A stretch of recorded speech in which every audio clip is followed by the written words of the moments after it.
অমৃত বৃক্ষ আন্দোলনত যিসকলে 2023 চনত ৰেজিষ্ট্ৰেশ্যন কৰিছিল আৰু নতুনকৈ ৰেজিষ্ট্ৰেশ্যন কৰিব লাগিব, ৰেজিষ্ট্ৰেশ্যন কেনেকৈ কৰিব লাগিব এই ভিডিঅ'টো সম্পূৰ্ণকৈ চাই যাব, তেতিয়া গোটেইখিনি পাই যাব। প্ৰথমে আপোনালোকে গুগল ক্ৰমত যাব, যাই aba.assam.government.in ত ক্লিক কৰিব।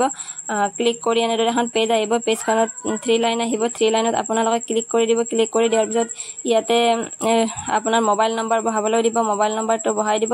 যিটো নম্বৰলৈ আপোনালোকে প্ৰথমতে 2023 চনত ৰেজিষ্ট্ৰেশ্যন কৰিছিল সেই নম্বৰটো ইয়াতে বহাই দিব। বহাই দি টেনশ্যন OTP বুলি আহিব, এই OTP-টোত ক্লিক কৰি দিব। OTP-টোত ক্লিক কৰাৰ পিছত আপোনালোকে যিখন চিমৰ নম্বৰ দি থৈছিল 2023 চনত যিটো নম্বৰে ৰেজিষ্ট্ৰেশ্যন কৰিছিল সেইটো নম্বৰ এটা OTP আহিব। এই OTP-টো শুদ্ধকৈ লিখি দিব যাতে ভুল নহয়। তাৰপিছত ছাবমিট বাটনটোত ক্লিক কৰি দিব। ছাবমিট বাটনটোত ক্লিক কৰি দি অকণমান স্ক্ৰীনখন ওপৰ ফালে টানি দিব। টানি দিয়াৰ পিছত আপোনাৰ গোটেইখিনি ফুল ডিটেইলছ আহি যাব। আপুনি যিটো নম্বৰত ৰেজিষ্ট্ৰেশ্যন কৰিছিল সেই নামটো লিখা যাব। মোৰ নামটো লিখা গৈছে সাবিনা ইয়াসমিন বুলি, আৰু এড্ৰেছ গোটেইখিনি লিখা গৈছে। তাৰপিছত ৰিনিউ বুলি তলত যিটো ৰঙাকৈ ৰিনিউৱেল বুলি অপশ্যন আছে সেইটোত ক্লিক কৰি দিব। ক্লিক কৰি দিয়াৰ পিছত আপোনাৰ ৰিনিউৱেল ছাকচেছফুল বুলি আহিব, আৰু আপোনাৰ যিটো ৰেজিষ্ট্ৰেশ্যন নম্বৰ সেই নম্বৰটো আহি যাব।